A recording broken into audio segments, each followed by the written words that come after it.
Hello everyone, how are you all? Dear students, आज हम लोग एनिमल किंगडम चैप्टर को आगे प्रोसीड करेंगे। आज हम लोग फाइलम एनालिडा पढ़ने वाले हैं और लास्ट क्लास में मैंने आप लोगों को फाइलम एस्केल्मेंथीज पूरा समझा दिया था।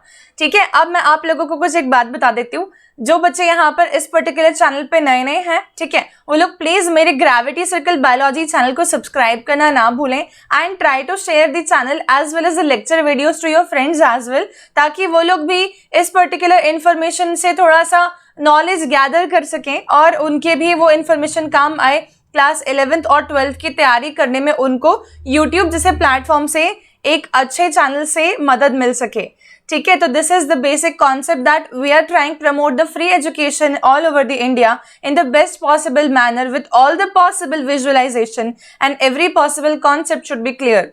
ओके डियर स्टूडेंट्स, जब हम लोग एनिमल किंगडम चैप्टर को ऑफलाइन इंस्टीट्यूट्स में पढ़ाते थे तो आप लोग विश्वास नहीं मानेंगे, it took for us to complete the chapters 1.5 महीना करीबन लगता था ऐसे चैप्टर्स को खत्म करने के लिए। ठीक है, अब उसका ये बहुत बड़ा मेजर प्रॉब्लम होती थी कि जब हम लोग भी मॉड्यूल से पढ़ा रहे होते हैं या मॉड्यूल बेस्ड इंफॉर्मेशन डिलीवर कर रहे होते थे तो वो इंफॉर्मेशन हमेशा एक BSc या MSc लेवल की हुआ करती थी।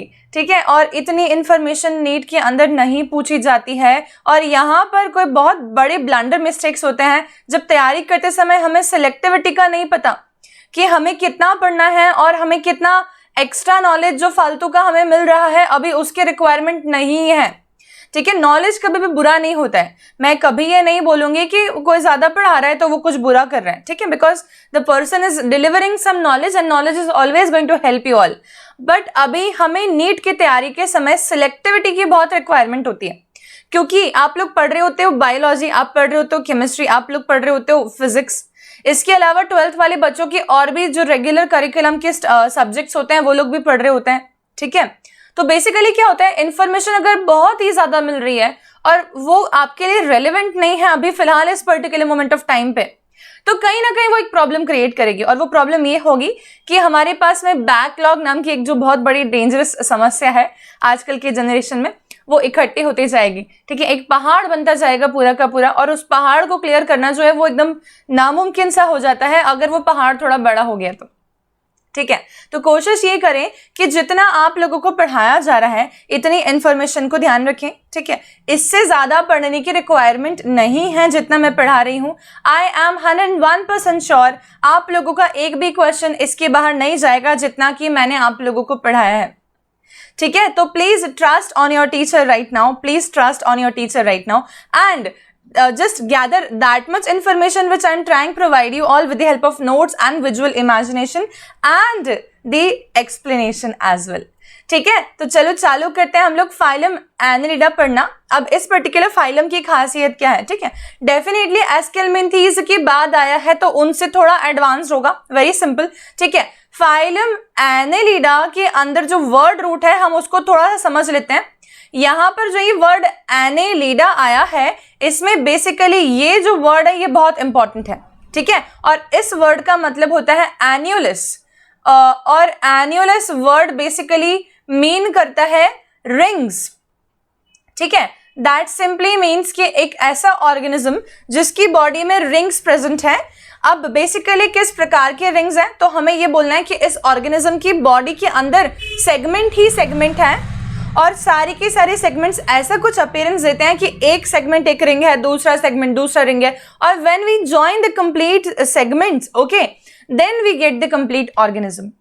That simply means that the body of this individual organism belonging to the annelida will definitely be a segmented kind of body and that is the word meaning annulus over here. ठीक है, तो इतनी बात समझ आ गई। यहाँ पे हमें अर्थवॉर्म दिख रहा है और हम देख सकते हैं सभी लोग कि अर्थवॉर्म की पूरी बॉडी में रिंग्स हमें बहुत सारी नजर आ रही हैं। इनफैक्ट इसकी पूरी बॉडी में स्टार्टिंग से लेके एंड तक हमें रिंग्स ही रिंग्स नजर आ रही हैं, राइट? अच्छा, तो ये है एनालिडा का मीनिंग। अब हम लोग आगे देखते हैं कि ये रहते कहाँ हैं organisms, where do they live. ठीक है, तो these organisms basically are found on the land as well as in water. That means कि ये जो है टेरेस्ट्रियल भी हो सकते हैं, ये एक्वेटिक भी हो सकते हैं, और ये फ्री लिविंग भी हो सकते हैं हैबिट वाइज, और ये पैरासाइटिक भी हो सकते हैं हैबिट वाइज। मतलब कि ये किसी पे डिपेंडेंट भी हो सकते हैं या ये डिपेंडेंट नहीं भी हो सकते हैं, दोनों पॉसिबिलिटी बैठती है। तो फाइलम एनालिडा के मेंबर जो हैं वो फ्रेश वाटर में पाए जा सकते हैं, सी वाटर में पाए जा सकते हैं, सॉइल में पाए जा सकते हैं। ठीक है, अब लेकिन जब मैंने बोला ये लैंड पे रह सकते हैं या टेरेस्ट्रियल होते हैं, तब टेरेस्ट्रियल ऑर्गेनिजम्स की भी एक खासियत है कि वो हमेशा पानी के नजदीक या पानी के आसपास या वाटर रिच एनवायरनमेंट के अंदर पाए जाएंगे। जैसे कि आप लोगों ने बारिश के समय generally when rain comes, generally हम लोग देखते हैं कि ढेर सारे अर्थवॉर्म्स जो हैं वो कहीं ना कहीं चलते हुए हमें नजर आते हैं। मोस्टली जब मैं हॉस्टल्स में रहती थी तब मैंने नोटिस किया वहां पर कि बाथरूम के अंदर टाइल्स के पास में जनरली अर्थवॉर्म को मैंने बहुत बार देखा, और उसके अलावा मैंने उसे सॉइल में देखा। ठीक है, तो बेसिकली हमें ये समझना है कि जब भी वो कहीं रहना पसंद करेगा तो वो डैम्प जगह हो, गीली जगह हो, मॉइस्ट जगह हो, वहां रहना पसंद करेगा, या तो वो जहां रह रहा है वहां उसको पानी मिल सके।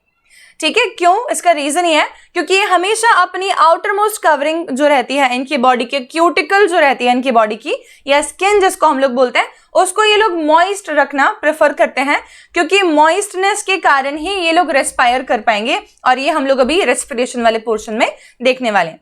ठीक है, तो हमें ये समझ आ गया कि ये ऑर्गेनिजम्स या तो फ्रेश वाटर में रह सकते हैं, या तो मेराइन वाटर में रह सकते हैं, या तो फिर ये मॉइस्ट या डैम्प सॉइल में रह सकते हैं, मतलब कि टेरेस्ट्रियल भी ये हो सकते हैं। ठीक है, अधिकतर फॉर्म्स इसके फ्री लिविंग हैं, और कुछ एक फॉर्म्स जो इसके ऐसे हैं वो होते हैं पैरासाइटिक, जैसे कि हमें यहाँ पर एक एग्जांपल दिख रहा है और वो है हमारा लीच।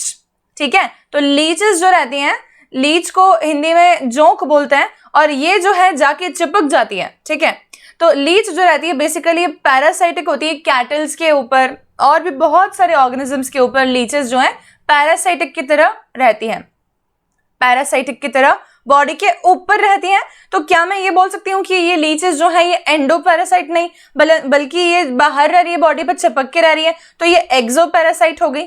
ठीक है, तो फ्यू आर पैरासाइटिक, जिसके अंदर पैरासाइटिक फॉर्म्स किस प्रकार के हैं अगर कोई पूछता है तो हमें बोलना होगा कि वो हो जाएंगे एक्सो पैरासाइट, एक्सो पैरासाइट या एक्टो पैरासाइट। ठीक है, दोनों बात बोल सकते हैं, पर हमारे सामने जनरली एंडो वर्ड के ऑपोजिट अगर आता है तो हमें एक्टो पैरासाइट बोलना पड़ता है।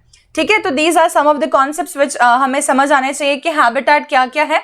आप देखो यहाँ पर ये वाला ऑर्गेनिज्म, ये वाला जो ऑर्गेनिज्म दिख रहा है आप लोगों को, क्या ये तैरता हुआ दिख रहा है? इसके पर्टिकुलर जो अपेंडेजेस दिख रहे हैं बॉडी के, वो किस प्रकार से कंटिन्यूअसली स्विम करने की ट्राई कर रहे हैं। ठीक है, with the help of those appendages, and these are the organisms which are the aquatic ones. ठीक है, इसका एग्जाम्पल है नीरीज। नीरीज का एग्जाम्पल होता है, नीरीज ऐसा फॉर्म होता है जो कि एक्वेटिक फॉर्म है एनालिडा के अंदर। और अगर मैंने बोल दिया कि क्या नीरीज फ्री लिविंग है, तो definitely yes, it is a free living form, मतलब कि वो किसी पर डिपेंडेंट नहीं है। ठीक है, दूसरा देखते हैं हम लोग यहाँ पर, और वो मुझे दिख रहा है हमारा और बेसिकली फार्मर्स का फेवरेट अर्थवॉर्म। ठीक है, बच्चे बोलेंगे ई हमको तो पसंद ही नहीं है, आपका ही होगा फेवरेट, पर ऐसा है कि earthworms basically they are very much helpful for us. ठीक है, because they are helpers of friends, helpers और फ्रेंड्स ऑफ फार्मर्स, एंड इसी कारण से, क्योंकि फार्मर्स जो हैं वो हमारा बहुत ध्यान रखते हैं, तो उनका ध्यान रखने वाले अर्थवॉर्म अगर हैं तो इनडायरेक्टली हमारे पसंदीदा होने चाहिए अर्थवॉर्म। ठीक है, तो अर्थवॉर्म को देख के जो तुम्हारी फेशियल एक्सप्रेशंस यक और छी वाले होते हैं ना, उनको बदल लो प्लीज। ठीक है, अर्थवॉर्म को देख के हमें उसकी मतलब रिस्पेक्ट करनी चाहिए, क्योंकि वो उनका दोस्त है जो कि हमारे लिए खाना उगा रहे हैं पृथ्वी पर। ठीक है, तो देखो यहाँ पर हो गया, ये है अर्थवॉर्म, धरती का कीड़ा। वॉर्म का मतलब जनरली हिंदी भाषा में कीड़ा ही बोलता है ना। ठीक है, तो अर्थवॉर्म हो गया। अच्छा, अर्थवॉर्म किधर दिख रहा है? इधर लैंड पे दिख रहा है। और एक बात मुझे बता दो, क्या ये भी फ्री लिविंग है कि किसी पे डिपेंडेंट है? ये भी एक फ्री लिविंग है, इनफैक्ट ये एक प्रकार का हम बोल सकते हैं डिकम्पोजर है। ठीक है, तो ये है फ्री लिविंग, फ्री लिविंग। ठीक है, और ये डेड ऑर्गेनिक लीव्स को डिटोरिएट करके उनसे फूड को बेसिकली एक्सट्रैक्ट कर लेता है एक तरीके से। और क्योंकि जब ये उनसे मिनरल्स को, फूड को एक्सट्रैक्ट कर रहा होता है, उस दौरान ये एक्चुअल में क्या कर रहा होता है, ये इनऑर्गेनिक न्यूट्रिएंट्स की दोबारा से मिक्सिंग करवा रहा होता है अर्थ के अंदर। इस हिसाब से हम बोलते हैं कि अर्थवर्म जो है ये एक प्रकार का मिनरलाइजर है, ठीक है। ये अर्थ के अंदर मिनरल्स को ऐड करवाने में मदद करता है, सॉइल की जो टेक्सचर है और जो हम बोलेंगे फर्टिलिटी है उसको इंप्रूव करने में अर्थवर्म जो है मदद करते हैं, ठीक है। अच्छा, तो ये पॉइंट भी हो गया। तीसरा हमें जो ऑर्गेनिज्म दिख रहा है यहाँ पर वो है ये वाला, और ये हमें दिख रहा है लीच, ठीक है। लीचेस जो रहती हैं ये कभी भी फ्री लिविंग कैटेगरी में नहीं आएंगी, they will always be the parasitic forms, ठीक है। तो these are some of the things which we generally study in the habitat portion.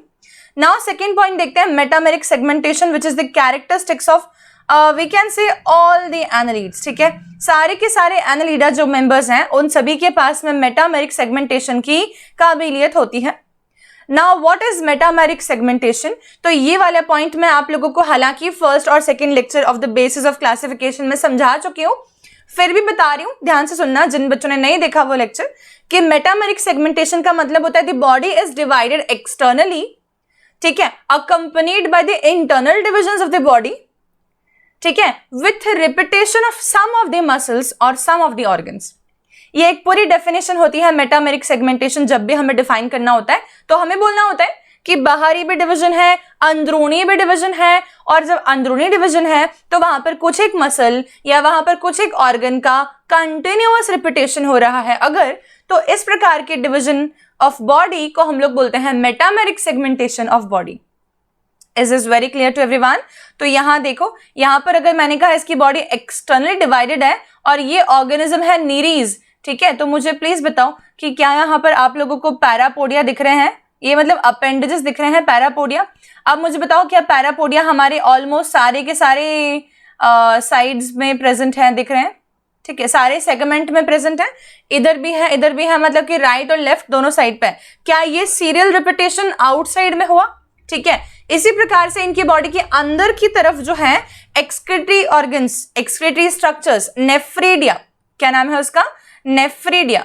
अंदरूनी साइड पर, इंटरनल साइड पर नेफ्रीडिया नाम के जो स्ट्रक्चर्स हैं जो कि एक्सक्रीटरी ऑर्गन्स हैं वो अंदर की तरफ रिपीट हो रहे होते हैं, मतलब कि बाहर से भी सेगमेंटेड है, अंदर से भी सेगमेंटेड है इनकी बॉडी, ठीक है।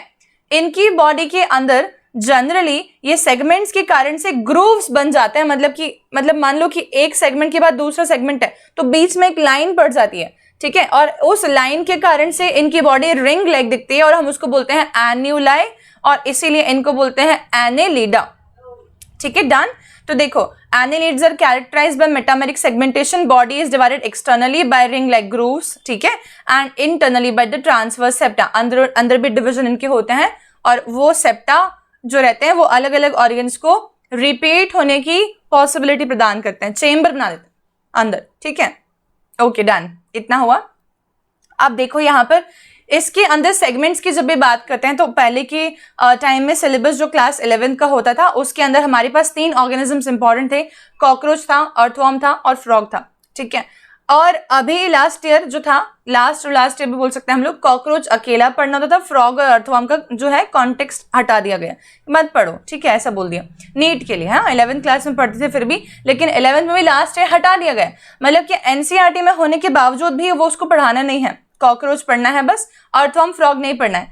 इस साल के बच्चे अलग ही लकी हैं, ठीक है, उनको 2020-21 वाले स्टूडेंट्स को कॉकरोच भी नहीं पढ़ना है, रिड्यूस सिलेबस में नहीं है वो, ठीक है। तो basically you are very lucky students, तुम्हें तीनों ही जो बच्चों को नहीं पसंद होते हैं टॉपिक्स वो नहीं पढ़ने हैं, कोई बात नहीं, फिर भी हम देख लेते हैं कि यहाँ पर एक पॉइंट एनिमल किंगडम के पॉइंट ऑफ व्यू से आ जाए ना कॉकरोच या अर्थवर्म, तो प्लीज रोना मत, क्योंकि तुमको थोड़ा थोड़ा बेसिक तो पढ़ा ही रखा है, ठीक है। तो अभी देखो यहाँ पर इसमें मैं ये बोल रही हूँ, इसका जो फर्स्ट बॉडी सेगमेंट है ना, ये वाला है, ये फर्स्ट बॉडी सेगमेंट जो है इसको हम लोग बोलते हैं पेरिस्टोमियम, ठीक है। ये क्या दिख रहा है हम लोगों को? पेरिस्टोमियम, और पेरिस्टोमियम के ऊपर एक ऐसे प्रकार का हुड जैसे निकला हुआ स्ट्रक्चर होता है और इसको हम लोग बोलते हैं प्रोस्टोमियम, देखो ये रहा, ठीक है। अब क्योंकि मैंने निरेज लिया है ना तो इसके पास में ऐसे बाइफर्केटेड टाइप का हुड है, ठीक है, लेकिन एनेलिडा में अगर अर्थवर्म की बात कर रही होती मैं और मैं अगर इसका ग्रूव या ऐसे लेटरल स्ट्रक्चर बनाऊं तो देखो मैं कैसा दिखेगा, तुम बता देती हूँ, कुछ इस प्रकार का, ठीक है। तो मतलब कि ये एक सेकेंड, हाँ, ये कंटिन्यूअस है, ओके, ओके तो अब देखो ये हो जाएगा फिर प्रोस्टोमियम, और ये प्रोस्टोमियम जिस सेगमेंट के ऊपर प्रेजेंट है ना उसको बोल देंगे पेरिस्टोमियम, फर्स्ट सेगमेंट पेरिस्टोमियम। ठीक है, तो हमेशा ध्यान रखो the first segment of their body is called as the peristomium over which there is an outwardly projecting hood like structure called as prostomium. और अगर फिर भी समझ नहीं आया तो मैं बता रही हूं, देखो ध्यान से। ठीक है, इमेजिन करना जैसे कि सपोज मान लो कि ये फर्स्ट सेगमेंट है। ठीक है, तो अब मैंने क्या दिया कि फर्स्ट सेगमेंट को मैं तुम्हारे सामने एक रिंग बना देती हूँ। चलो अब दिख रही है सबको ये ring. Okay, now are you all able to see this complete structure? ये फर्स्ट सेगमेंट है और ये फर्स्ट सेगमेंट पे आगे की तरफ प्रोजेक्टेड एक स्ट्रक्चर निकला हुआ है और वो है हुड। अब मुझे बताओ अगर ये आगे की तरफ जा रहा है और मिट्टी सामने आ रही है तो मुझे बताओ इसके पुशिंग के कारण से मिट्टी अंदर की तरफ जाएगी कि नहीं? ऑटोमेटिकली जाएगी। तो मिट्टी को जो है माउथ में जाने के लिए ये प्रोस्टोमियम नाम का स्ट्रक्चर जो है वो हेल्प करता है। ठीक है, तो जनरली ये एक तरीके से हुड की तरह प्रेजेंट होता है जो कि फूड पार्टिकल्स को अंदर की तरफ माउथ में प्रोजेक्ट करने के लिए, माउथ में पुश करने के लिए हेल्प करता है। ठीक है, तो this is done. The segments are called as metameres. सारे सेगमेंट जो रहते हैं जैसे कि ये हो गया, ये हो गया, ये हो गया, ये हो गया। अरे मतलब तुम पैरापोडिया मत समझना, ठीक है, इसकी बात कर रही हूँ। ये जो सेगमेंट्स दिख रहे हैं ना, these segments are called as metameres। Individual segment को क्या बोलते हैं? मेटामियर। ठीक है, एक बात बता देती हूँ, इसी को हम लोग एन्युलस बोल रहे हैं, इसी को हम लोग सोमाइट भी बोलते हैं। ठीक है, सोमाइट कभी सामने आ जाए ना तो डरना मत, ये सारे एक ही हैं, one and the same words. Okay, तो मेटामियर और सोमाइट और annulus are one and the same words. ठीक है, an outgrowth known as prostomium arises from the peristomium which helps in pushing the soil on the back side in case of terrestrial organisms। okay, this is done। now next हम देखते हैं कि ये चलते किस प्रकार से होंगे, इनका लोकोमोशन का मोड क्या है, और अगर ये एक्वेटिक है तो ये तैर किसकी मदद से रहे थे। ठीक है, तो हम कुछ एक बातें समझते हैं। पहले तो ये सीटे और पैरापोडिया पढ़ाने के पहले मैं सोच रहा हूँ आप लोग को बॉडी वॉल पढ़ा देती हूँ, ये वाला। ठीक है, इसका कारण है कुछ, तो पहले बॉडी वॉल समझ लो। चलो ठीक है, तो देखो अब मैंने कहा कि अगर एक अर्थवॉर्म है, हम जनरली अर्थवॉर्म को कैरेक्टरिस्टिक मेंबर लेके चलते हैं इसलिए बार बार अर्थवॉर्म बोल रही हूँ। ठीक है, तो अगर एक अर्थवॉर्म है तो उसकी बॉडी की जो वॉल होगी ना, that body wall will be actually you know the body wall which we are going to see. हम उस पूरे स्ट्रक्चर को यहाँ पर इलैबोरेट करके देख रहे हैं। ठीक है, तो ये पूरी एक बॉडी वॉल है समझ गए ना? एक अर्थवॉर्म की बॉडी वॉल अगर मैं देख रही हूँ तो मुझे ये चीजें दिख रही है, और from the outside to the inside अगर मैं जाती हूँ तो मुझे सबसे बाहर की तरफ फ्रॉम द आउटसाइड अगर मैं जा रही हूँ टू द इनसाइड, ठीक है, तो मुझे क्या क्या चीजें दिख रही हैं ये देखो। ठीक है, आउटसाइड से इनसाइड मुझे क्या क्या दिख रहा है। On the outside I am able to see there is a layer of cells called as cuticle. ठीक है, क्या दिखती है मुझे वहां पर? Cuticle. The outermost layer is called as cuticle. ठीक है, cuticle is always maintained as moist. इस क्यूटिकल को हमेशा ही मॉइस्ट बनाए रखा जाता है। ठीक है, कैसे? क्योंकि इस क्यूटिकल के जस्ट बीनीथ या जस्ट नीचे की तरफ कुछ एक ग्लैंडुलर सेल्स प्रेजेंट होते हैं जो कि एक सिंगल लेयर ऑफ सेल्स हैं, और वो कॉलमनार शेप के सेल्स होते हैं मोस्टली, जो कि कोई ना कोई सिक्रेशन देते हैं। ठीक है, तो हमें दिख रहा है यहां पर, देखो ध्यान से, कि ये वाला आपको दिख रहा है पूरा का पूरा एक क्यूटिकल, और क्यूटिकल के जस्ट नीचे हमें ये लॉन्गिट्यूडनल सेल्स दिख रहे हैं, और ये लॉन्गिट्यूडनल सेल ग्लैंडुलर सेल्स होते हैं जिसके अंदर ये बेसिकली म्यूकस भी देंगे और प्रोटीनेशियस सिक्रेशन भी देंगे। अब मुझे एक बात बताओ, क्या हमारी बॉडी के अंदर ब्लड कंटिन्यूअसली फ्लो करता है ना? अब मुझे बताओ कि ब्लड में बेसिकली मैक्सिमम क्या होता है? तो सब लोग बोलेंगे प्लाज्मा होता है, राइट? ठीक है, प्लाज्मा होता है मान लिया। ओके, और प्लाज्मा 55% होता है और 45% के आसपास में सेल ऑर्गेनल्स होते हैं। ये मैं एक इंसान की बॉडी की बात कर रही हूँ। ठीक है, अब अगर मैंने कहा ब्लड के प्लाज्मा के अंदर एक प्रोटीन होता है, और मैक्सिमम प्रोटीन कौन सा होता है? तो हम लोगों को बोलना होता है एल्ब्यूमिन, क्योंकि albumin is the most abundant protein found in the blood plasma. अब एल्ब्यूमिन का काम क्या है अगर कोई पूछ ले तो क्या बोलोगे? क्यों प्रेजेंट है? ठीक है, तो एल्ब्यूमिन बेसिकली वहां पर ऑस्मोलैरिटी प्रोवाइड करता है। अगर वो ऑस्मोलैरिटी प्रोवाइड नहीं करता तो पानी जो है वो वहां पर प्रेजेंट नहीं रह सकता, पानी बाहर फ्लो हो जाता, मतलब कि ब्लड वेसल्स के आउटसाइड लीक कर जाता। तो कहीं ना कहीं हमें बोलना पड़ेगा कि ऑस्मोटिक प्रेशर मेंटेन करना भी जरूरी होता है अगर हमको वाटर को वहां पर पकड़ के रखना है तो, ठीक है। तो इसीलिए इनके जो ग्लैंड्स हैं, ग्लैंडुलर सेल्स हैं, ये म्यूकस तो सिक्रेट करते ही हैं, साथ में ये एल्ब्यूमिन भी सिक्रेट करते हैं। और एल्ब्यूमिन सिक्रेट करने का सिर्फ यही कारण है क्योंकि एल्ब्यूमिन वाटर को इम्बाइब करने की क्षमता रखता है। इसी कारण से सारे अर्थवर्म जो हैं वो बाहर से आप लोगों को गीले से लगते हैं, ठीक है, मॉइस्ट से लगते हैं, ठीक है। उसका रीजन यही है क्योंकि उनके पास में एल्ब्यूमिन प्रेजेंट है और एल्ब्यूमिन हमेशा ही वाटर को इम्बाइब करके रख, ठीक है। आया समझ में? तो क्या आया हमें समझ में यहाँ पर पॉइंट? हमने एक तो क्यूटिकल देख लिया आउटर मोस्ट, और उसके अंदर की तरफ मैं लिख देती हूँ glandular cells of 2 types present होंगे, ठीक है। तो यहाँ मैं लिख रही हूँ ग्लैंड सेल्स डायरेक्टली, ठीक है। Gland cell layer, gland cell layer कैसी लेयर है? कॉलमनार लेयर, कॉलमनार, ठीक है। लेयर ऑफ ग्लैंड सेल्स वो भी कॉलमनार है और सिंगल लेयर है, ठीक है। यहाँ पर ये किस प्रकार के सिक्रेशंस देने वाले हैं? They will give 2 types of secretions, one is albumin, ठीक है, and one will be the mucus secretion, ठीक है। ये दोनों सिक्रेशंस देने वाले हैं ये। तो आउटसाइड पर क्यूटिकल थी, ठीक है, उसके अंदर है ग्लैंड सेल्स की लेयर, लेकिन ग्लैंड सेल्स की सिक्रेशन जो होगी ना, वो मान लो कि सिक्रेशन सपोज ये है, तो ये सिक्रेशन जो है ये बह के जो है बाहर की तरफ जाके इसके ऊपर लगने वाली है, समझ गए ना? क्यूटिकल को मॉइस्ट रखने वाली है, ओके। अच्छा, ग्लैंड सेल्स के अंदर की तरफ क्या होगा? तो हम अब बोलेंगे कि ये क्योंकि एस्केलमेंथी से थोड़े डेवलप होंगे, इसी कारण से इनके पास में मसल्स भी थोड़ी डेवलप होंगी, थोड़ी डिफ्रेंशिएट होंगी, ठीक है। तो डिफ्रेंशिएटेड मसल्स जो हैं उसमें इनके पास में सर्कुलर मसल्स भी हो जाती हैं और लॉन्गिट्यूडनल मसल सेल्स भी हो जाते हैं। लेकिन फिर भी पूछा जाए तो अगर, तो मैं बोलूंगी outer circular and inner longitudinal muscles इनके पास में प्रेजेंट होती हैं, ठीक है। तो यहां लिख रही हूं मसल लेयर है, लेकिन फिर भी क्या हो जाएगी? पहले आउटर सर्कुलर मसल्स, ठीक है, and inner longitudinal muscles, okay. Inner is going to be the longitudinal muscle.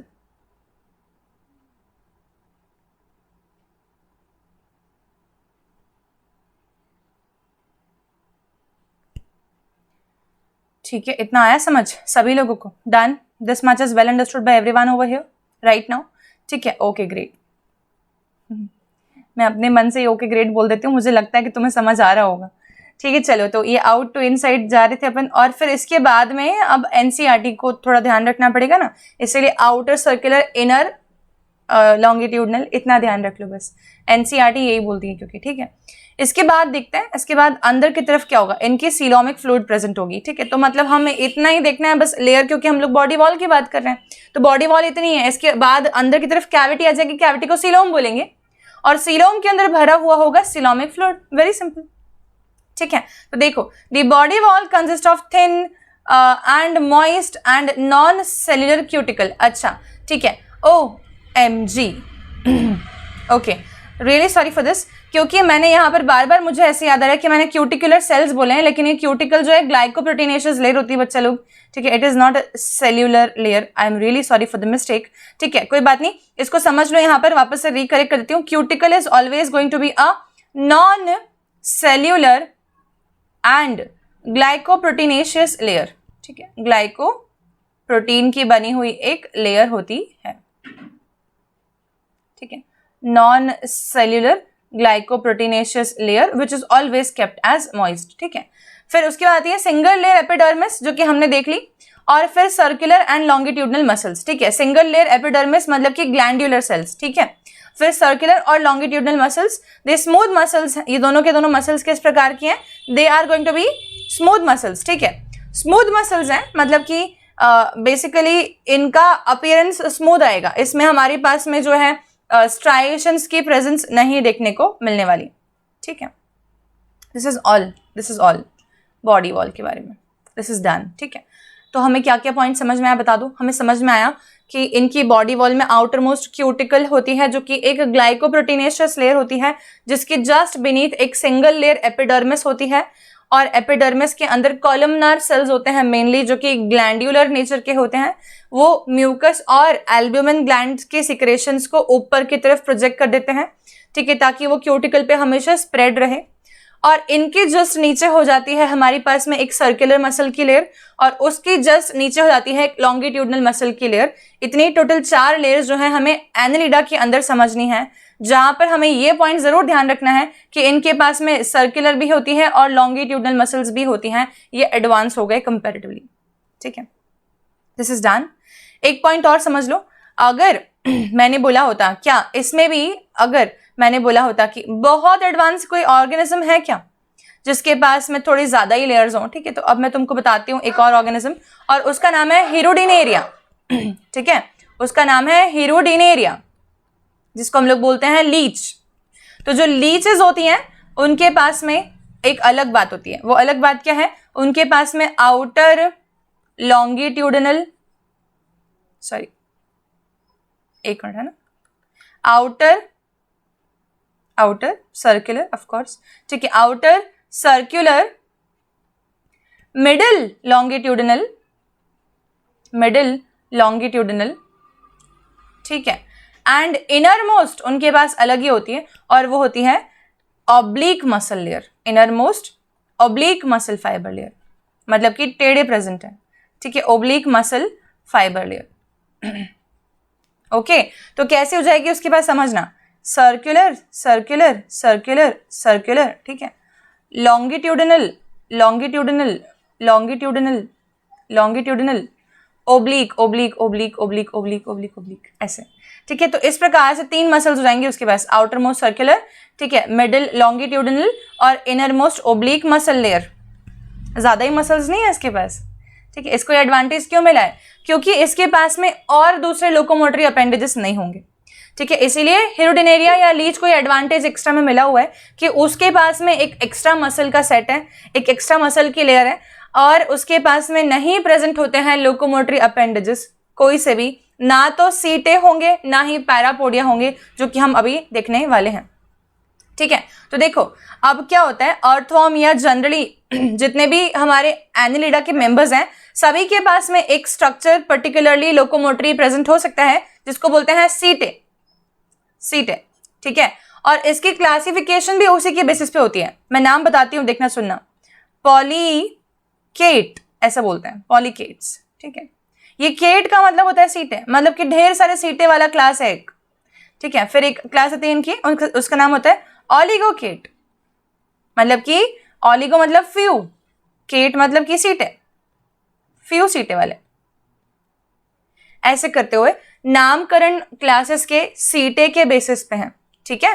तो पॉलीकेट का मेंबर हो जाता है ये नीरीस, ऑलिगोकेट का मेंबर हो जाता है आपका अर्थवॉर्म, ठीक है। और हिरोडिनेरिया के पास में सीटे होते ही नहीं है, इसीलिए उसको नाम ही नहीं दिया इस प्रकार के जिसमें सीटे वर्ड आए। इनफैक्ट उसको डायरेक्टली नाम दिया गया हिरोडिनेरिया, ठीक है। तो 3 क्लास हो जाती हैं इनकी, पॉलीकेट, ऑलिगोकेट एंड हिरोडिनेरिया, ठीक है। पॉलीकेट में नीरीस और ऑलिगोकेट के अंदर हमारे अर्थवॉर्म्स आ जाएंगे, और हिरोडिनेरिया के अंदर हमारे लीचेस आ जाएंगे, ठीक है।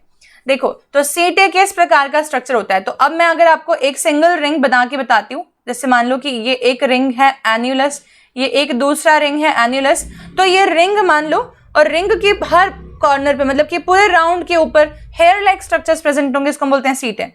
सीटे कुछ इस प्रकार से प्रेजेंट होंगे, ठीक है, इस प्रकार से, ठीक है। तो एक तरीके से पूरे अर्थवॉर्म को सराउंड करते हुए सीटे हो गए, ठीक है। How cutely this earthworm is saying, did you know that I had hair?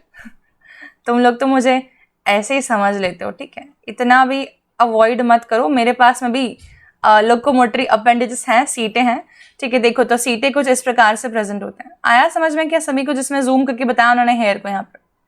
Okay, this is done, ठीक है। तो ये समझ आ गया। अनजॉइंटेड, अच्छा ये अनजॉइंटेड का क्या मतलब है? अनजॉइंटेड का मतलब होता है, देखो कि मैंने अगर एक सीटे बनाया, रफ मान लेना, हाँ प्लीज, ठीक है, तो ये कुछ ऐसा है, ये अनजॉइंटेड हो गया, ठीक है। अगर मैं ऐसा कुछ बनाती, समझना, जो कि मैं आगे आर्थ्रोपोडा में बनाऊंगी, ऐसा कुछ, तो मैं बोलती हूँ ये जॉइंटेड अपेंडेजेस है, ठीक है, मतलब कि 1 और 2 और 3 सेगमेंट जॉइंटेड हैं, तो जॉइंटेड अपेंडेजेस। और यहाँ क्या बोलना है, अनजॉइंटेड, क्योंकि सिंगल ही है, ठीक है। तो अनजॉइंटेड काइटिनस सीटे प्रेजेंट हो सकते हैं, होते हैं मोस्ट मेंबर्स के पास में एक्सेप्ट लीचेस, लीचेस के पास में वो प्रेजेंट नहीं होंगे, ठीक है। कुछ एक ऐसे एक्वाटिक ऑर्गेनिजम्स हैं इनके पास में, जैसे कि नीरीज, जिनके पास में सीटे तो होते ही हैं, लेकिन एक और पर्टिकुलर प्रकार के स्ट्रक्चर होते हैं, इनको बोलते हैं पैरापोडिया, ठीक है। तो लोकोमोटरी स्ट्रक्चर होते हैं पैरापोडिया सीटे के अलावा। किस प्रकार से होते हैं, तो यहां देखो इस फोटोग्राफ को, दिस वन, ये एक सेगमेंट है इसकी बॉडी का, ठीक है, मानो। तो इस सेगमेंट ऑफ बॉडी के ऊपर प्रेजेंट है पैरापोडिया, और पैरापोडिया के ऊपर हमें हेयर लाइक सीटे भी दिख रहे हैं। पैरापोडिया और हेयर लाइक सीटे, पैरापोडिया और हेयर लाइक सीटे, ठीक है। इसका मैं एक डायग्राम बना के दिखा देती हूँ, ध्यान दो सभी लोग, एक सेकेंड, है ना। ओके, समवट लाइक दिस, जैसे कि एक हमारे पास में प्रेजेंट है सेगमेंट, है ना, और ये दूसरा सेगमेंट है, ऐसे करके। तो पैरापोडिया ऐसे करके प्रेजेंट होंगे structures, fan like arrange, parapodia इस प्रकार से प्रेजेंट होंगे, ठीक है। जब मतलब मान लो तुम लोग की साइड्स में लेटरल, ठीक है, तो पैरा मतलब हो जाता है पैरेलल है क्योंकि ये, और पोडिया मतलब कि ये अपेंडेजेस हैं, तो पैरेलल अपेंडेजेस प्रेजेंट है इनके पास में, जिसके पास में सीटे की प्रेजेंस होंगी, और सीटे कुछ इस प्रकार से प्रेजेंट होंगे, ठीक है, ठीक है। मतलब कि इनके पास में दो चीजें हो गई, पैरापोडिया तो है ही सही और सीटे भी हैं, तो इसीलिए बोल देंगे पॉलीकेट, ढेर सारे सीटे वाले, और पैरापोडिया तो इनके पास में है ही सही, ज्यादा फैसिलिटी, क्योंकि तैरना है ना इनको, स्विम करना है, ठीक है, सिर्फ चलना नहीं है, इसीलिए स्विमिंग में हेल्प करेंगे पैरापोडिया। डन, ठीक है। तो हमें समझ आ गया सेकेंड वाला भी और फर्स्ट वाला पॉइंट भी। अब थर्ड पॉइंट देखते हैं, लीचेस। तो लीचेस का लोकोमोशन, अभी बहुत सारे बच्चे को मैक्सिमम ध्यान उसी पे होगा कि लीच कैसे चल रही है, ठीक है। तो देखो लीच कैसे चल रही है, सक्शन क्रिएट करके, ठीक है। तो लीच के पास में आगे और पीछे बॉडी में सकर प्रेजेंट होते हैं, एंटीरियर सकर, पोस्टीरियर सकर, ठीक है। ये सकर वैक्यूम क्रिएट करके चिपकने की कोशिश करते हैं हमेशा, मस्कुलर मूवमेंट है पूरी तरीके से, ना कोई सीटे ना कोई पैरापोडिया, केवल मसल्स इनकी मदद कर रही हैं, ठीक है। इसीलिए इनको एक्स्ट्रा मसल का लेयर मिला, और वो मसल था ओब्लिक मसल, मतलब कि आउटर हमारी हो जाएगी सर्कुलर, मिडिल हो जाएगी लॉन्गिट्यूडनल, और इनर मोस्ट हो जाएगी इनके पास में ओब्लिक। ये अलग मेंबर्स हैं कंपैरेटिवली, मसल्स इनके पास ज्यादा होती हैं बाकी सारे के सारे एनालिडा से कंपेयर करें तो, ठीक है। तो एंटीरियर और पोस्टीरियर सकर को चिपकाते हुए ये जो है मूवमेंट परफॉर्म करते हैं आगे की तरफ। इस प्रकार का मूवमेंट क्रॉलिंग जैसा हो गया कि नहीं हो गया, बताओ। क्रॉलिंग हो गया ना, ऐसे करके चिपका, पहले इतना आएगा, फिर ऐसे आएगा, फिर चिपका, फिर ऐसे आएगा, ठीक है। तो इस प्रकार से क्रॉल कर करके ये आगे की तरफ बढ़ रहे हैं। Done, well understood by everyone. आ गया भी है कि नहीं आ गया, बता दो, आ गया है ना। तो हमें बॉडी वॉल समझ में आ गया, हम लोगों को ये समझ में आ गया कि इनके पास लोकोमोटरी अपेंडेजेस होते हैं तो क्या बोलते हैं, नहीं होते हैं तो क्या होता है, ठीक है। एक और देखते हैं अब इसके पास बॉडी कैविटी। जैसे कि मैंने बताया कि बॉडी वॉल के अंदर की तरफ अब क्या आ जाएगा, बॉडी कैविटी। और बॉडी कैविटी इनके पास में किस प्रकार की है, तो हम लोग बोलते हैं दे possess a true body cavity, and true body cavity simply means a true coelom, and true coelom was named as eucoelom, if you remember. But we have already studied that eucoelom can be of two types. One is schizocoelomate and one was enterocoelomate. जिन्होंने animal kingdom के early lectures नहीं देखे हैं, please वो सारी concept बहुत important है। Starting 1 और 2 लेक्चर्स अगर आपने समझ लिए तो आपको बार बार वर्ड्स में डिफिकल्टी बिल्कुल भी फेस नहीं करनी पड़ेगी, ठीक है। तो वहां पढ़ा रखा है यूसीलोम में 2 प्रकार सकते हैं, शाइजोसीलोमेट एंड एंट्रोसीलोमेट। इसमें इनकी सीलोम जो है वो स्प्लिटिंग से बन रही होती है, मतलब कि पूरे सॉलिड मास बन के और फिर बीच में स्प्लिट हो जाए, ठीक है। तो इस प्रकार से बनी हुई सीलोम को, मतलब कि मान लो ये एक सॉलिड मास है, ठीक है, तो बीच में फिर स्प्लिट अराइज हो जाए और एक कैविटी बनी, ठीक है। तो हम बोलेंगे इस प्रकार से स्प्लिट होके बने हुए मेसोडर्म को शाइजोसीलोम, और ऐसी सीलोम इनके पास में प्रेजेंट होती है। और ये सीलोम जो है ये एक फ्लूइड से भरी हुई है कंटिन्यूअसली, और उस फ्लूइड को बोलते हैं हम लोग सीलोमिक फ्लूइड। सीलोम ने एक फ्लूइड सिक्रेट किया और वही इनका हाइड्रोस्केलेटन बनाएगा, ठीक है। तो क्योंकि इनके पास में भी कोई स्केलेटल सिस्टम तो है नहीं, जैसे कि बोन्स हो गई, ऐसे कुछ जो मेंटेन कर पाए इनके बॉडी के स्ट्रक्चर को, इनके पास में भी वही सीलोमिक फ्लूइड ही है। जैसे कि पहले वाले के पास में स्यूडोसिलोमिक फ्लूइड था एस्केरिस के पास में, वैसे इनके पास में सिलोमिक फ्लूइड है, और वो भी हाइड्रोस्केलेटन को मेंटेन करने में पूरी की पूरी जान लगा देता है, ठीक है। इतनी बात आ गई। समझ, है ना। अब नेक्स्ट व्हाट इज नेक्स्ट, ठीक है। तो next is digestive tract, as we have already seen in the earlier diagrams that they do have mouth as well as anus. Mouth है ना और एनस दोनों है, मतलब कि कंटिन्यूअस एलिमेंट्री कैनाल है with two distinct openings. This will be called as a complete type of digestive system. ठीक है, तो ये भी समझ आ गया, डन, ठीक है। तो इतना सभी लोगों को प्रॉपरली क्लियर है। एक बात और बता देती हूँ यार, प्रोटोस्टोमेट और ड्यूट्रोस्टोमेट ग्रेड ऑफ इवोल्यूशन की बात हम लोग यहाँ से करना स्टार्ट कर देते हैं, ठीक है। तो क्या होता है कि हमें ये ब्लास्टोपोर नाम का एक स्ट्रक्चर दिख रहा है, देखो मैं तुम्हें यहाँ पे क्लियरली बता रही हूँ, ये ब्लास्टोपोर नाम का एक स्ट्रक्चर हमें दिख रहा है, ठीक है। ये अब ये ऐसा स्ट्रक्चर है ना जो कि जिसकी दो पॉसिबिलिटी है, या तो ये पहले माउथ में कन्वर्ट हो जाए या ये एनस में कन्वर्ट हो जाए, ठीक है। तो ब्लास्टोपोर, ठीक है, इफ फॉर्म्स माउथ फर्स्ट, ठीक है, then we say that this is called as proto, मतलब कि पहले, स्टोमेटा मतलब कि माउथ, प्रोटोस्टोमेट, ठीक है। Hence we will say that these organisms Annelida do have protostomic evolution. Protostomic evolution जो कि Annelida के पास में भी है, आर्थ्रोपोडा के पास में भी है, मोलस्का के पास में भी है, और इकाइनोडर्मेटा से हम लोग ड्यूट्रोस्टोमिक एवोल्यूशन के बारे में बात करना चालू कर देते हैं, ठीक है। This is done, this is well understood.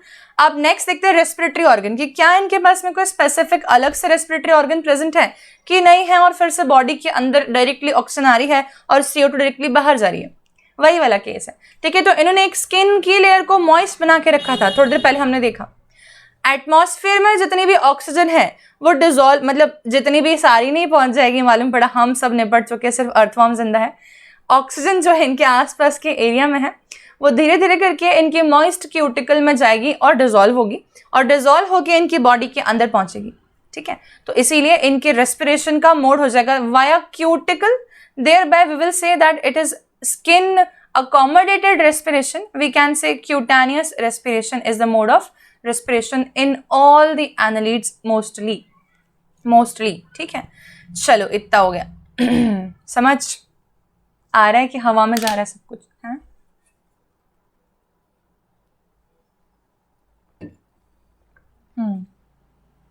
Next देखते हैं ब्लड वॉस्कुलर सिस्टम कैसे है, ठीक है।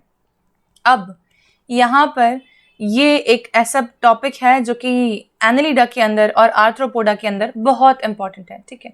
तो मैं यहाँ लिख रही हूँ very very important as far as NEET is concerned, कि पूछते हैं closed circulatory system is found in, generally option में देते हैं फेरिटिमा पोस्ट्यूमा, जनरली, ठीक है, और वो है हमारा प्यारा अर्थवॉर्म, ठीक है। तो बेसिकली हमें देखना है कि क्लोज्ड सर्कुलेटरी सिस्टम पाया जाता है इनके अंदर।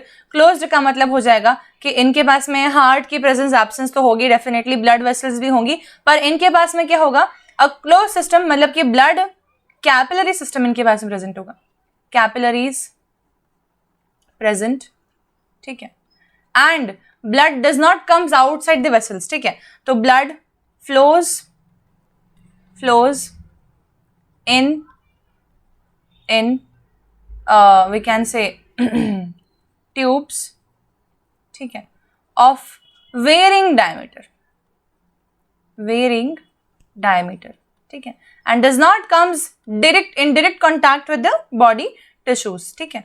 तो ये हो गया, ब्लड कैपिलरीज प्रेजेंट होंगी इनके पास में, ठीक है। अच्छा, अब सपोज मान लो कि ब्लड है और ब्लड वेसल के अंदर ब्लड तैर रहा है, तो क्या इनके पास में ब्लड वेसल, जैसे कि ब्लड वेसल के अंदर ब्लड है तो ब्लड में इमेजिनेशन में अपने आप आता है हमें इंसान के जैसे ब्लड, RBC, WBC, प्लेटलेट और प्लाज्मा, ठीक है। पर क्या इनके पास में वो सारी चीजें हैं? तो हमें बोलना है they do not have any RBCs, in fact they have some of the we can say earliest formed cells representing our WBC like structures, amoeboid movement show करने वाले, ठीक है, और उनको हम लोग बोल देंगे अमीबॉइड ब्लड कॉर्पसल्स, है ना, वो होते हैं। लेकिन RBC इनके पास में नहीं होते, तभी भी इनका तो ब्लड जो है उसका कलर होता है। तो अब कैसे, RBC में हीमोग्लोबिन होता है और हीमोग्लोबिन कैरी करता है जनरली, है ना, ब्लड के अंदर RBC में हीमोग्लोबिन होता है, वो पिगमेंट जो है ऑक्सीजन को कैरी करके घूमता है। इनके पास में हीमोग्लोबिन तो है पर आरबीसी के अंदर नहीं रहता, वो प्लाज्मा में ही है। मतलब कि कैसे, मतलब कि मान लो कि अगर मैंने कहा ये एक ब्लड वेसल है, ठीक है, तो ब्लड वेसल में कुछ एक अमीबॉइड कॉर्पसेल्स हैं। आई होप कि तुम लोगों को ये डायग्राम मेरे ऊपर बनता हुआ नहीं दिख रहा हूँ। देखो तो ये है, और इसके बाद इनके पास में हीमोग्लोबिन जो पिगमेंट है ना, ये प्लाज्मा के अंदर ही घूम रहा है, ऐसा है। आ गया समझ में? आरबीसी के अंदर नहीं है ये, ठीक है। तो ये है हीमोग्लोबिन, रेड कलर का पिगमेंट, रेड कलर का पिगमेंट हीमोग्लोबिन। एरिथ्रोक्रोरिन भी बेसिकली रेड होता है, लेकिन मैं ज़्यादा बेटर बोलना चाहूँगी कि ये रेडिश पिंक होता है, ये पिंकिश रेड ज़्यादा बेटर शब्द है, कि गुलाबी सा रेड है, पिंकिश रेड कलर होता है, तो हम बोलते हैं एरिथ्रोक्रोरिन। कभी तुम्हारे सामने वर्ड है क्लोरोक्रोरिन, ठीक है, जो कि लीचेस में पाया जाता है। तो क्लोरोक्रोरिन होता है ग्रीन कलर का पिगमेंट, ठीक है। तो हीमोग्लोबिन होता है मोस्टली एरिथ्रोक्रोरिन होता है, और मैंने क्योंकि यहाँ बोल ही दिया तो मैं लिख देती हूँ क्लोरोक्रोरिन। क्लोरोक्रोरिन इज फाउंड इन लीच, है ना, एज अ पिगमेंट, ठीक है, ध्यान रखना, एज अ पिगमेंट। चलो okay, this is done, this much is done, ठीक है। तो हमारे ये समझ आ गया, है ना। अच्छा, क्लोज होता है, क्लोज होता है, मोस्टली क्लोज होता है फेरेटिमा पोस्ट्यूमा में, ठीक है। ब्लड वेसल्स होती हैं, ब्लड वेसल्स के अंदर आरबीसी नहीं होते, फ्री अमीबॉइड ब्लड कॉर्पसेल्स हो सकते हैं, और प्लाज्मा के अंदर ही हीमोग्लोबिन या एरिथ्रोक्रोरिन जैसे पिगमेंट्स हो सकते हैं। इतनी बात थी अर्थवॉर्म्स के बारे में, मोस्टली नीरीज के बारे में भी बोल सकते हो। पर लीचेस जो होती हैं, जो कि लीचेस हैं, या हम बोलेंगे जिनको हेरोडेनेरिया के जितने मेंबर्स हैं, वो सारे के सारे इनसे डिफरेंट होते हैं, क्योंकि उनके पास में क्लोज सर्कुलेशन नहीं होता, उनके पास in fact open type of circulatory system होता है, और ये हो जाएंगे एक प्रकार के एक्सेप्शन इन एनालिड्स जिनके पास ओपन सर्कुलेशन प्रेजेंट हो। कई बार एग्जामिनर बहुत खतरनाक लेवल की क्वेश्चन फ्रेम कर सकते हैं, ठीक है, वो हो जाएगा दैट स्टेटमेंट बताना ट्रू या फॉल्स है, बताओ, ठीक है, सोच के बताओ, दिमाग में अपने आप आंसर दो। That all the members of annelids without any exception possess closed blood circulatory system। सारे एनालिड में बिना किसी एक्सेप्शन के क्लोज्ड ब्लड सर्कुलेटरी सिस्टम होता है। क्या ये स्टेटमेंट ट्रू है या ये स्टेटमेंट फॉल्स है? ठीक है, तो ऑटोमेटिकली दिमाग में आना चाहिए ये स्टेटमेंट एक फॉल्स स्टेटमेंट है, क्योंकि हमारे पास में एनालिड के अंदर ऐसे ऑर्गेनिजम्स भी हैं जो कि क्या शो करते हैं, open blood circulatory system, example leches, ठीक है, एक्सेप्शंस हैं, ओके। लीचेस के ओपन सिस्टम के अंदर कैविटी में ही ब्लड भरा हुआ होता है, इसीलिए हम लोग बोल देंगे हीमोसील प्रेजेंट है उनके पास, और फ्लूइड को बोल देंगे हीमोसिलोमिक फ्लूइड, ठीक है। हालांकि मैंने आप लोग को बताया लीचेस के पास में क्लोरोक्रोरिन होता है, ठीक है। ये पॉइंट जो है थोड़ा हाई लेवल का पॉइंट है, इसको ध्यान रखना चाहो तो रखो, नहीं तो कोई बात नहीं, सिर्फ हीमोसील वाला पॉइंट तुम लोगों को याद रखना है ना। तब अब कोई मेरे से पूछेगा नहीं क्या कि मैम जब आपने बोला कि इनका तो पिगमेंट ग्रीन होता है, तो इनके पास में यहाँ पर रेड क्यों लिखा हुआ है सिलोमिक फ्लूइड? किसी ना किसी के दिमाग में डेफिनेटली क्वेश्चन आया होगा, तो इसलिए मैंने कहा ये पैरासाइटिक फॉर्म्स होते हैं बच्चा लोग, ठीक है, ये पैरासाइटिक फॉर्म्स होते हैं, और ये सैंग्वीवर्स होते हैं, मतलब कि दूसरों का ब्लड सक करने वाले, ठीक है। तो कैटल्स के ब्लड पे अगर ये फीड कर रहे हैं तो कैटल का तो ब्लड रेड ही होना है ना, ठीक है, इसीलिए इनका जो बॉडी में भरा हुआ ब्लड है वो रेड अपीयर करते हैं। How strange, but this is true, ठीक है। तो इनके पास मिक्स करके रेड ब्लड प्रेजेंट होता है, अदरवाइज इनका खुद का देखा जाता अगर बिना मतलब ऐसे बिल्कुल फ्रेश लीच होती है जिसने कभी भी किसी के ऊपर फीड ही नहीं किया, पैरासाइटिक ही नहीं रही, तो उसके पास में क्लोरोक्रोरिन मतलब कि ग्रीन कलर का तुमको फ्लूइड मिलता, ठीक है। This is something strange but this is true, okay. Next देखते हैं एक्सक्रीटरी सिस्टम, ठीक है। तो जैसे कि मैंने कहा था इनके पास में इंटरनल बॉडी साइड में नेफ्रीडिया नाम के स्ट्रक्चर्स जो हैं वो रिपीट करते हैं कंटिन्यूअसली, ठीक है। तो excretory system consist of nephridia. Nephridia is basically structure जिसके पास एक फनल होता है, नेफ्रोस्टोम, एक ट्यूब होती है कॉइल ट्यूब, ठीक है, और उसके बाद फाइनली एक अपर्चर होता है जिसको हम बोलते हैं नेफ्रीडियोपोर। इस प्रकार का स्ट्रक्चर होता है जो कि इनकी बॉडी से जो भी वेस्ट मटेरियल है एक्सट्रैक्ट कर करके और नेफ्रीडियोपोर के थ्रू वो उसको पोर आउट कर देता है, ठीक है। इस हिसाब से ये ऑस्मो रेगुलेशन में हेल्प करते हैं, मतलब कि एक्स्ट्रा फ्लूइड को बाहर फेंक सकते हैं, नाइट्रोजनस वेस्ट को बाहर फेंक सकते हैं, ठीक है। नाइट्रोजनस वेस्ट कौन सा होता है इनका, वो है अमोनिया। तो ammonia is the chief excretory waste present in all of them. Okay, so this is done. ठीक है, तो मैंने कुछ एक पॉइंट समझा दिए जो कि तुम्हारे बहुत सारे हो गए, इसलिए मैं समझा देती हूँ, वापस से रिवाइज करते हैं। डाइजेस्टिव सिस्टम हो जाएगा इनका कंप्लीट टाइप, ठीक है, माउथ भी है, एनस भी है ना। रेस्पिरेटरी सिस्टम स्किन की मदद से रेस्पायर करेंगे। Blood vascular system close type होता है मैक्सिमली। इनके पास में ब्लड में आरबीसी प्रेजेंट नहीं होते हैं, इनके पास में ब्लड में डब्ल्यूबीसी जैसे सेल्स प्रेजेंट होते हैं। इनके ब्लड के प्लाज्मा में ही पिगमेंट डिसॉल्व घूमते रहते हैं। जनरली पिगमेंट रेड या फिर पिंकिश रेड कलर के हो सकते हैं और वो होंगे हीमोग्लोबिन या तो एरिथ्रोक्रोरिन। और लीचेस जो रहती हैं उनके पास में क्लोरोक्रोरिन नाम का पिगमेंट होता है और लीचेस के पास में ओपन ब्लड सर्कुलेटरी सिस्टम होता है, क्लोज नहीं। ठीक है, इतना पढ़ने के बाद हमने देखा एक्सक्रीटरी सिस्टम में एक्सक्रीटरी ऑर्गन हो जाते हैं इनके नेफ्रीडिया, और नेफ्रीडिया जो है वो इनके एक्स्ट्रा बॉडी के फ्लूइड को भी बाहर फेंक देते हैं, इसीलिए हम लोग बोल देंगे ऑस्मो रेगुलेशन का काम भी वो करते हैं और एक्सक्रीशन का काम तो वो करते हैं ही। और एक्सक्रीशन में वो क्या एक्सक्रीट करते हैं, तो बोलना है अमोनिया को वो एक्सक्रीट करते हैं। डन। नर्वस सिस्टम बहुत सिंपली देखना, एक इनके पास में रिंग होगी और उससे नर्वस रिंग, ठीक है, और उससे निकलती हुई नर्व कॉर्ड, बहुत सिंपल। और किधर जा रही होंगी, डोर्सल साइड पे कि वेंट्रल साइड पे, तो बोलना है वेंट्रल साइड, मतलब कि पेट वाले साइड पे इनके नर्व कॉर्ड रन कर रही होती है। ठीक है, तो इनके पास होती है एक नर्व रिंग, इनके पास होती है solid double mid ventral nerve cord with ganglia. ये इतना बोल्ड क्यों लिखा मैंने पॉइंट, क्योंकि ये क्वेश्चन का पॉइंट है। ठीक है, ये इंपॉर्टेंट है, इसमें क्वेश्चन आते हैं। ओके, तो ध्यान रखो, नर्व रिंग है, double solid ventral nerve cord सारे नॉन कॉर्डेट के पास में होगी अगर जनरलाइज क्वेश्चन बनाते हैं तो। ठीक है, अगर जनरलाइज क्वेश्चन बनाते हैं तो नॉन कॉर्डेट पजेस, ठीक है, solid double ventral nerve cord है ना, single hollow ventral nerve cord, single hollow dorsal nerve cord. ठीक है, तो इस प्रकार से क्वेश्चन फ्रेम करने के तरीके हो सकते हैं बहुत सारे। एक जनरलाइज स्टेटमेंट जब भी नॉन कॉर्डेट के बारे में आता है तो हमेशा बोलना है they possess a solid double ventral nerve cord, this is a point of question. ठीक है, चलो ओके, अब आते हैं नेक्स्ट। क्या इनके पास कोई रिसेप्टर होते हैं? हाँ बिल्कुल, ये मिट्टी को छू के समझ सकते हैं कि ये कहाँ चल रहे हैं। ठीक है, ये वाटर की टच को फील कर सकते हैं।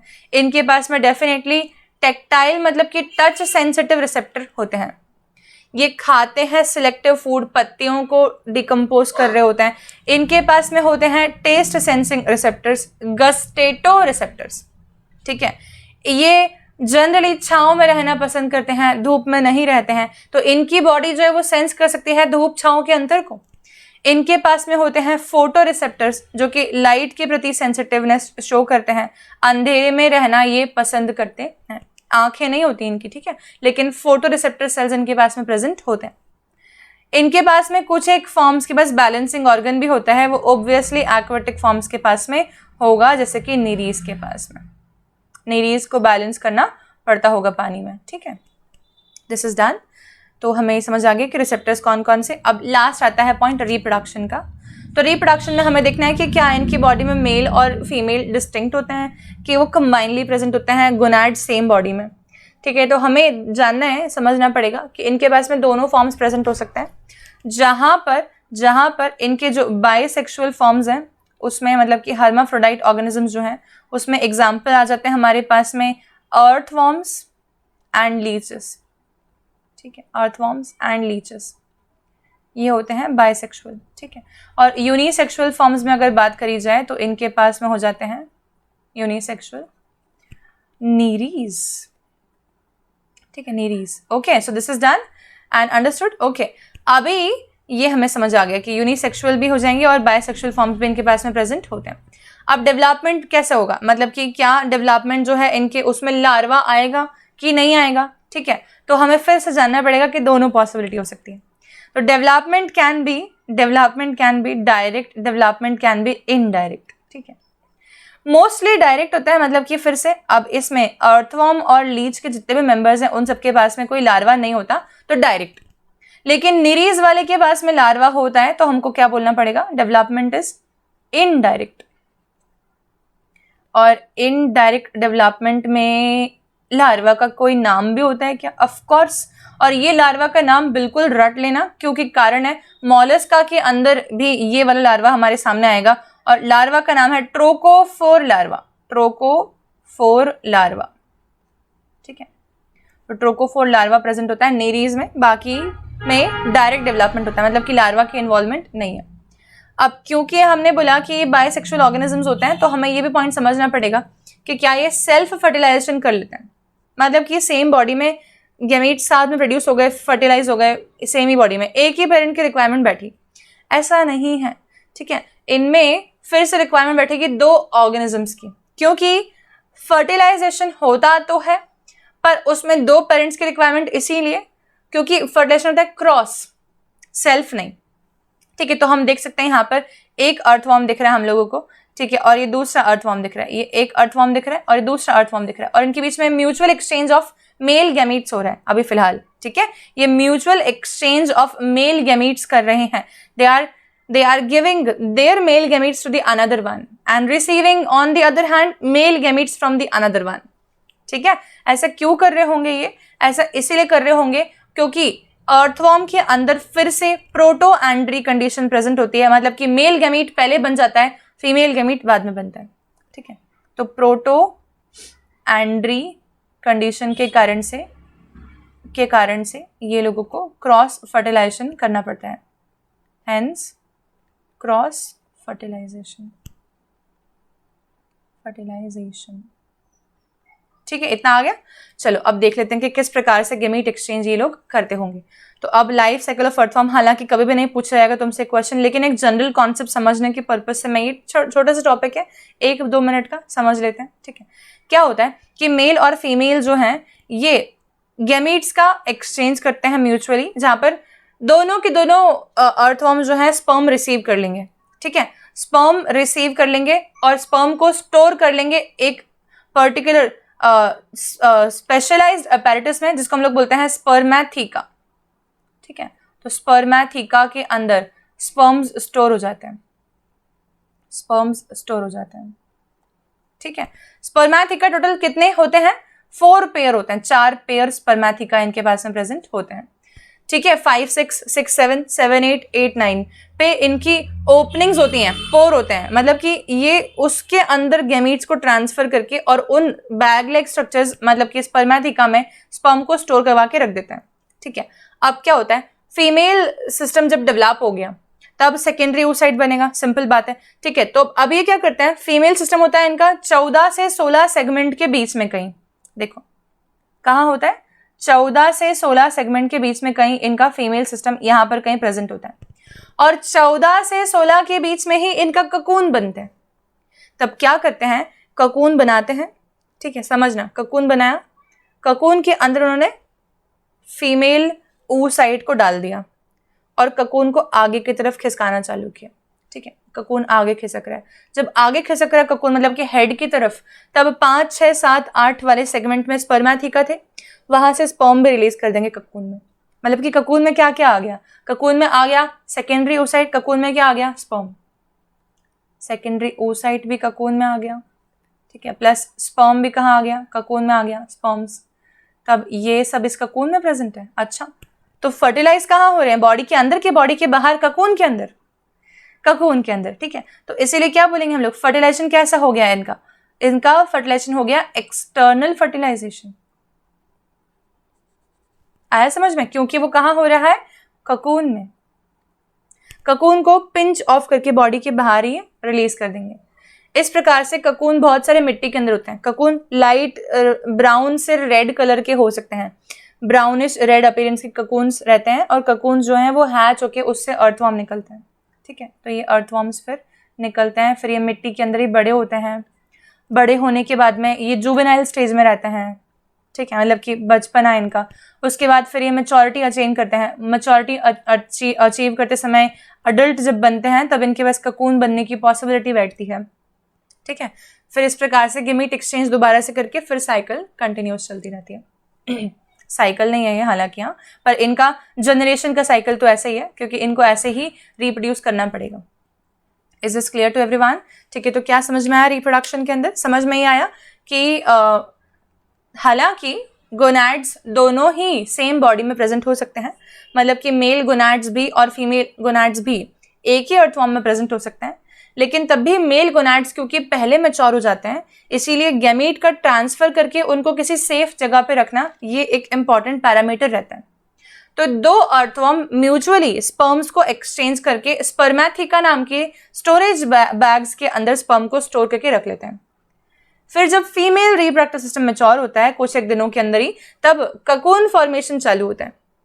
ककून 14 से 16 सेगमेंट के आसपास कहीं बनता है, जिसके अंदर फीमेल गैमीट पोर कर दिए जाते हैं उनके अंदर से, ठीक है। और फिर ककून आगे की तरफ खिसकता है। जब ककून आगे खिसकता है तब स्पर्मेथिका से स्पर्म भी उसमें पोर कर दिए जाते हैं, और फिर ककून जो है इनकी बॉडी से हेड एरिया से पिंच ऑफ होकर बाहर रिलीज हो जाता है।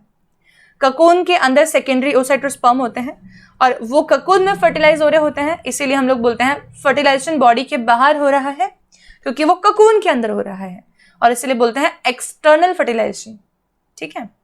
बना बनाया जाइगोट नहीं दिया इन्होंने ककून में, ऐसा बोल रहे हैं, इन्होंने गैमीट दे दिए, इसीलिए एक्सटर्नल हो गया।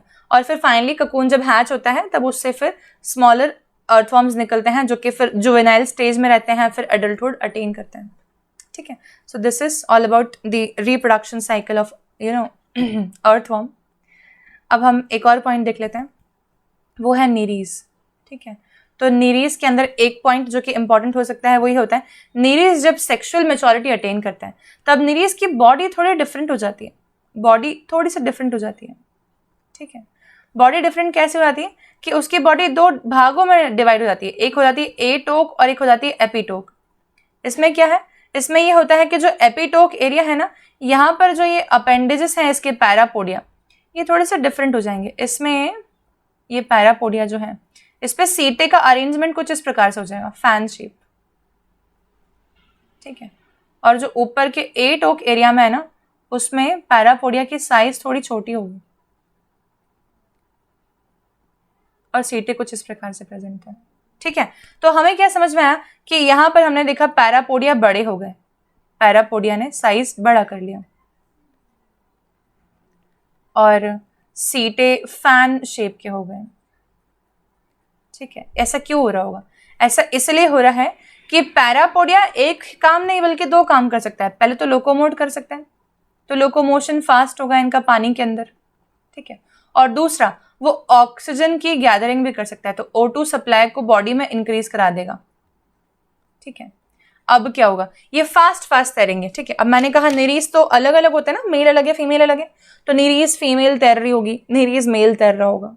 पानी में ऐसा नीरीज घूम रहे हैं गोल गोल, समझ रहे हो? तो मुझे बताओ कि पानी में उनके घूमने से क्या पानी में टर्बुलेंस क्रिएट हो रही है?